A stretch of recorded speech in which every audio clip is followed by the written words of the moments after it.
vamos a desarrollar algunas estrategias de formación en grupo. De formación en grupo dirigido a estos dos colectivos con los que estamos trabajando, las personas cuidadoras y los pacientes polimedicados. El objetivo de la formación es que lo que queremos conseguir es que el paciente sea más capaz de gestionar, controlar, manejar su proceso o su enfermedad. Ese es el objetivo, que el paciente se sienta más capaz, que aprenda determinada información, determinadas habilidades, que desarrolle determinadas competencias para que efectivamente logre mejorar su salud, mejorar su calidad de vida, lograr prevenir complicaciones, parar el proceso. Insisto, lo que queremos es que el paciente se sienta capaz de hacerlo, no que sepa muchas cosas, no que tenga mucha información, sino que sea capaz de aplicarlo en su vida cotidiana y que además, bueno, pues esto le sirve y tenga unos resultados. Cuando nos decidimos por trabajar en un grupo de personas que comparten esa enfermedad o ese proceso o esa situación, el propio grupo es un recurso formativo. Aprender entre iguales es una estrategia eficaz y es una estrategia muy rentable, como veremos a lo largo de esta unidad. Y quiero insistir que no nos olvidemos que la gente que tenemos ahí sentada en el grupo son una fuente de información, de consejo, de experiencia, una fuente de empatía, son un ejemplo, son un testimonio, y estas cosas hacen que cuando un igual cuenta su experiencia y dice cómo lo hace para manejarse con ese problema, con esa circunstancia, esto es un recurso valiosísimo. Otra idea, y es que las personas aprendemos más y mejor, en primer lugar, si estamos motivados para aprender. Hay personas que por sus circunstancias temporales, vitales, en este momento, pues no me apetece ir a un grupo, no me apetece aprender, no me apetece saber más de lo que me está pasando.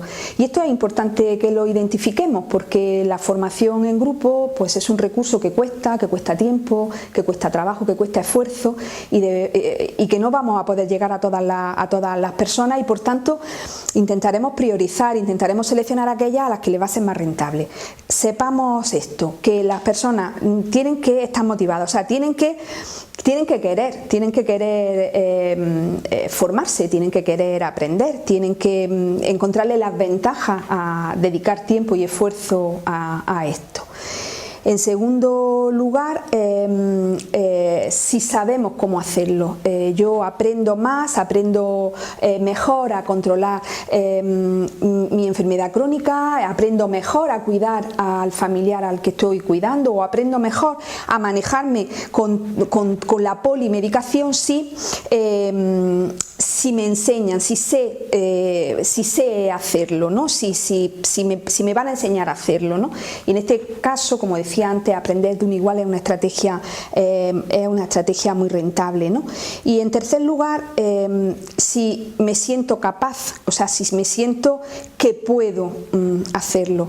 Y en ese sentido, el grupo y el formador del grupo, el conductor del grupo, el dinamizador, tiene que procurar que la gente se sienta y salga de la sesión grupal con la sensación de que, como quiero y como me han enseñado a hacerlo, ahora me siento capaz. No importa que anteriormente no me haya ido bien o no haya tenido éxito, ahora soy capaz de hacerlo porque han pasado cosas distintas, porque he visto que otros lo hacen, porque me han enseñado, porque hemos reforzado cosas que hacía bien, porque hemos corregido o sugerido cambios en tu manera de cuidar a la persona o en tu manera de organizar el botiquín. Ahora han pasado cosas distintas en esta sesión grupal y por tanto me siento capaz.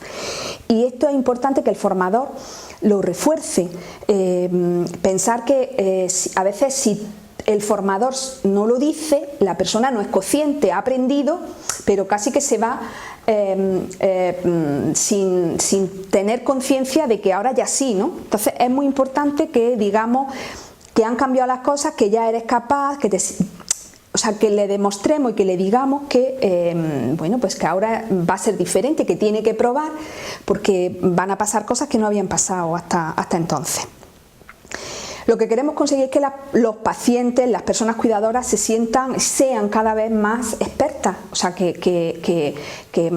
bueno, que sepan, que conozcan y que sean capaces de enfrentarse a una situación con herramientas y con competencias evidentes y suficientes como para resolver con éxito los problemas que en su vida cotidiana se van a encontrar, ¿no?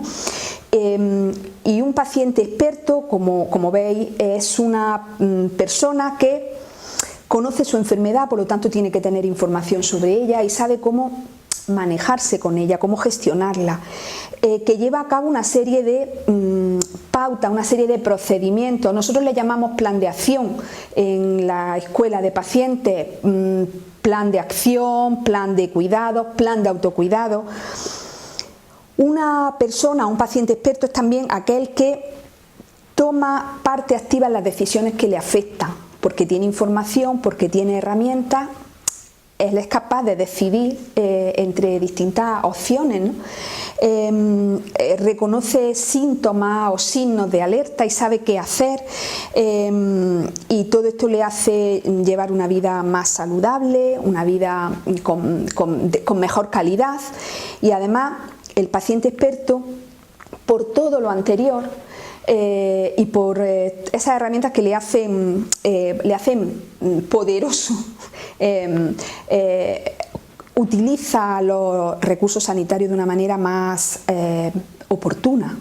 De hecho, los estudios, la investigación que hay a nivel internacional sobre los efectos, los beneficios de la formación de pacientes expertos destaca, entre otros, ahora también lo veremos a lo largo de esta unidad, el que las personas acuden menos a urgencias porque tienen menos episodios, están menos tiempo ingresadas, incluso, bueno, pues saben cuándo acudir al médico, a la enfermera, y son menos frecuentadores de los servicios. Nos centramos en la formación en grupo. Importante recordar que los pacientes, cuando están en ese entorno, son conscientes de que no están solos, es decir, que lo que a mí me pasa le pasa a otro.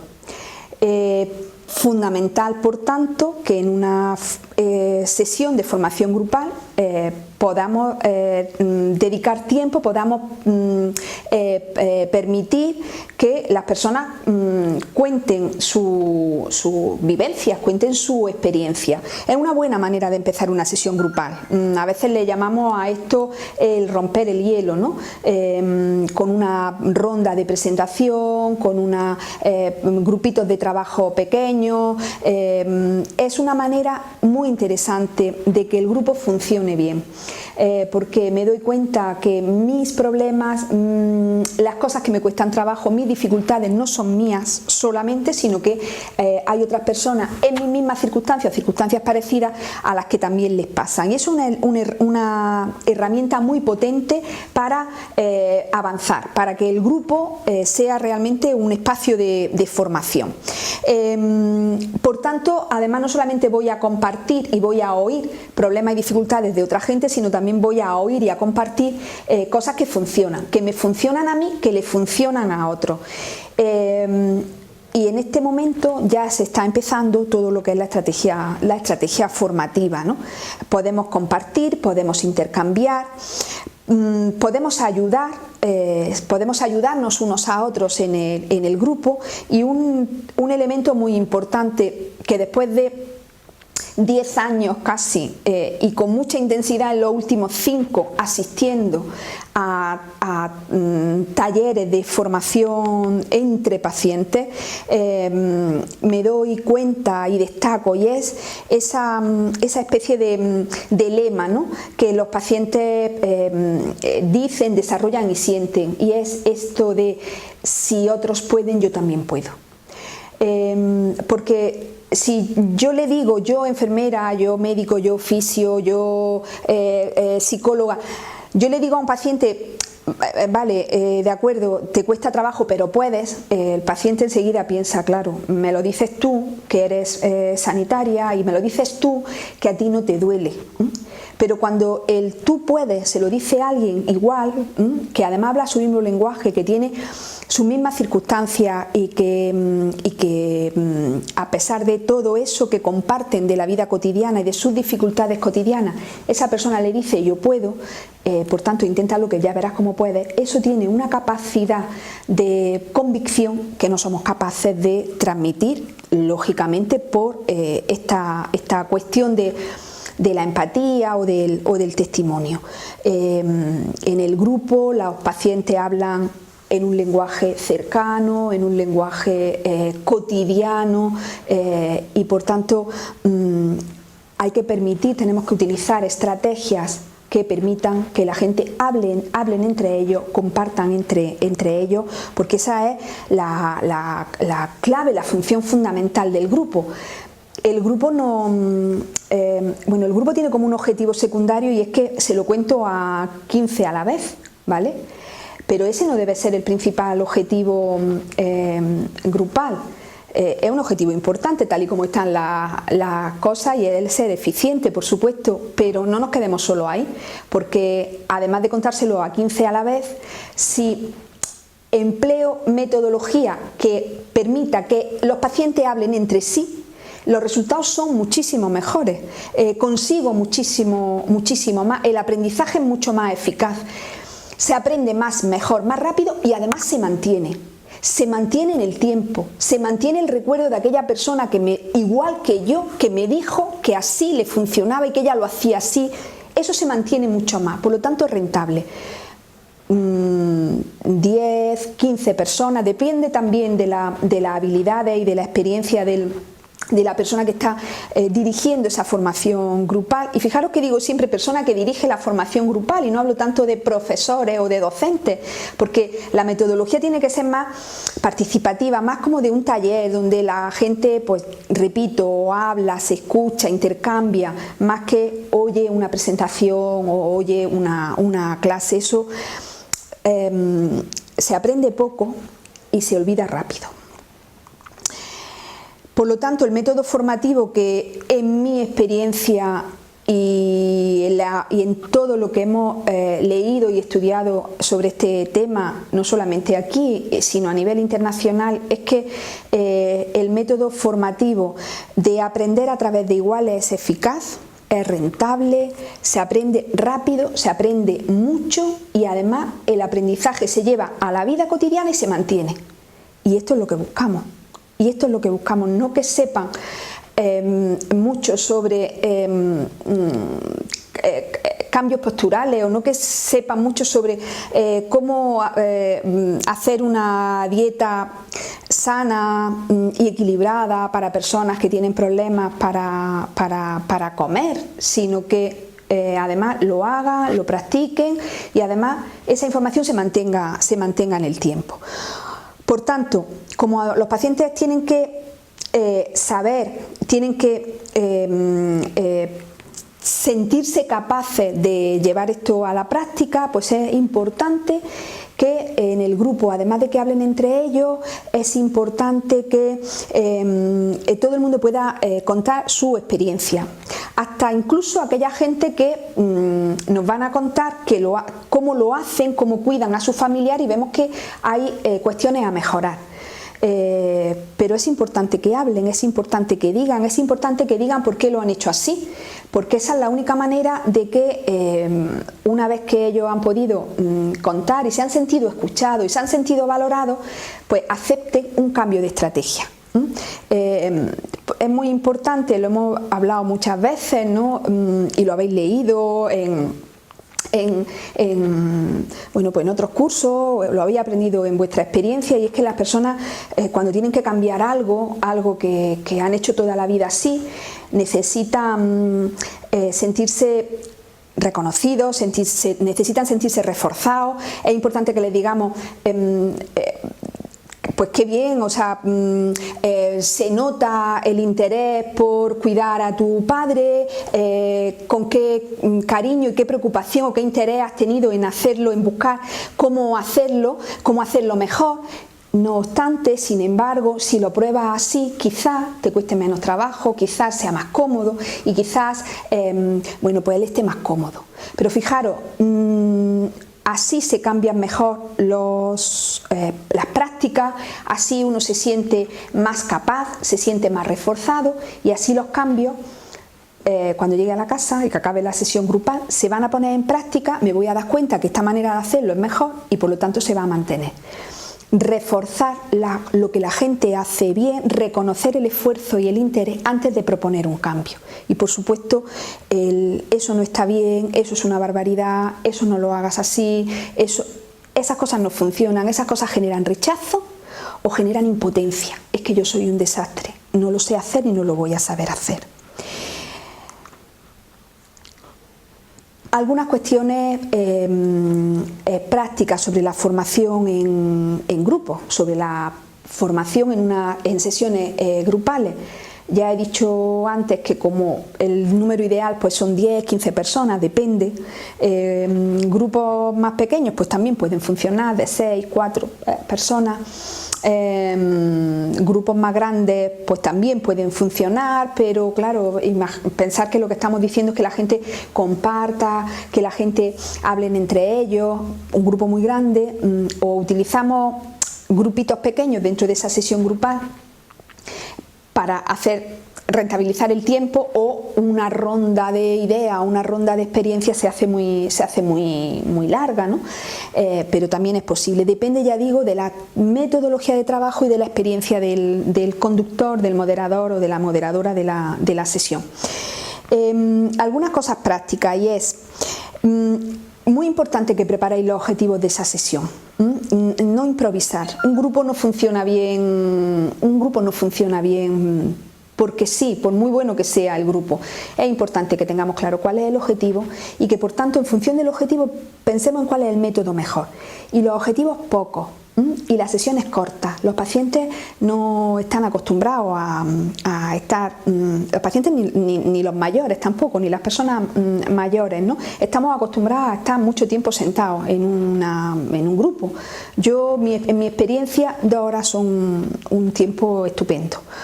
Menos casi no da tiempo a entrar y más la gente se cansa, ¿no? Y se cansa o se pone nerviosa por lo que ha dejado en casa. Muy importante que preparéis el inicio. El inicio es fundamental y el inicio es muy difícil. Si el inicio sale bien, todo va mejor, y si el inicio sale regular, la sesión se me puede ir de las manos. Por lo tanto, preparar el inicio, ensayarlo. Preparar el inicio apoyando en algo. Un inicio bueno es una tormenta de ideas, es una pregunta para anotar en un papelógrafo, en una pizarra. Un inicio bueno es un juego, un inicio bueno es una presentación por pareja.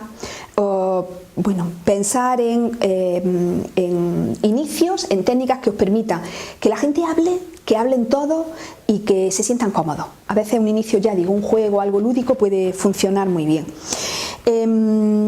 Recordad que todas las personas tienen cosas interesantes que contar, que tiene que hablar todo el mundo, que si hay 10 personas, 15 personas a las que se le ha convocado a una sesión grupal, tienen que hablar todas, tienen que participar todas. Y todas las personas tienen que tener la sensación de haberse sentido escuchadas. Por lo tanto, una función del moderador es dar la palabra, dirigirse directamente a aquella persona que le cuesta más trabajo hablar, y también parar a aquella persona que quiere hablar todo el rato, porque no es compatible. Si 3 hablan todo el rato, los 15 no pueden hablar un ratito. Por lo tanto, ese es nuestro papel, ¿no? Muy importante también que le contemos al grupo qué método vamos a seguir y que durante las 2 horas le vayamos diciendo cómo vamos avanzando. Pues mira, ya hemos hecho esto, ahora nos queda esto y vamos a terminar con esto, ¿no? Como ir viendo el camino de la sesión. Y muy importante también, decía que el inicio es fundamental, el final también. El final también. Hay que concluir, hay que terminar. La sesión no termina como el rosario de la aurora. hay que terminarla, hay que decir hemos aprendido esto, hemos trabajado esto, nos llevamos esto, se han aportado estas ideas, se han recogido estas experiencias. Y para todas estas cuestiones es fundamental utilizar técnicas, apoyarnos de algunas técnicas. Yo cito aquí algunas, hay muchas, ¿no? Y hay muchas modificaciones de estas que yo os digo, ¿no? El Philly 6-6 o la técnica de los corrillos. A un grupo grande dividirlo en corrillos pequeños. Le lanzo una pregunta al grupo, pero se responde en corrillos. De tal manera que en 5 minutos, en 3 minutos, en 2 minutos, el grupito pequeño de 4 ha podido decir su idea. Y luego un secretario, un portavoz, lo dice en el grupo grande. La tormenta de ideas, una técnica que hemos utilizado muchísimo pero que funciona muy bien. El panel, hacer un panel con tarjetas, es una especie de modificación de tormenta de ideas. Lanzo una pregunta al grupo, la experiencia, lo que destacaría de vuestra experiencia cuidando a vuestros familiares o aquellas cosas que os cuestan más trabajo.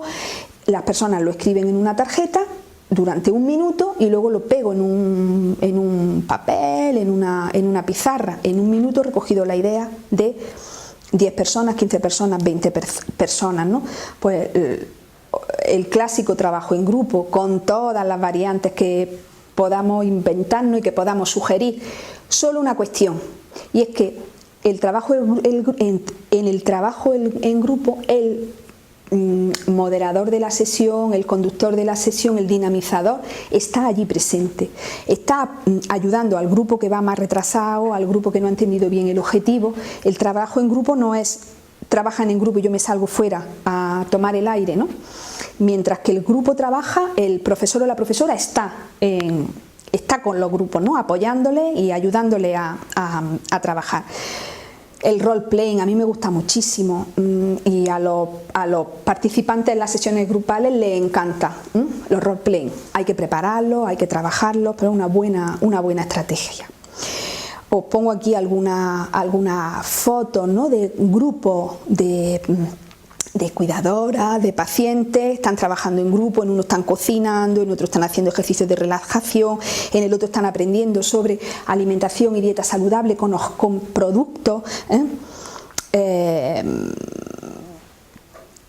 tanto para las personas que están cuidando a otras personas como para los pacientes polimedicados. La formación en grupo es una buena estrategia y se puede y se debe además, y es mejor, aprender de forma fácil y de forma divertida.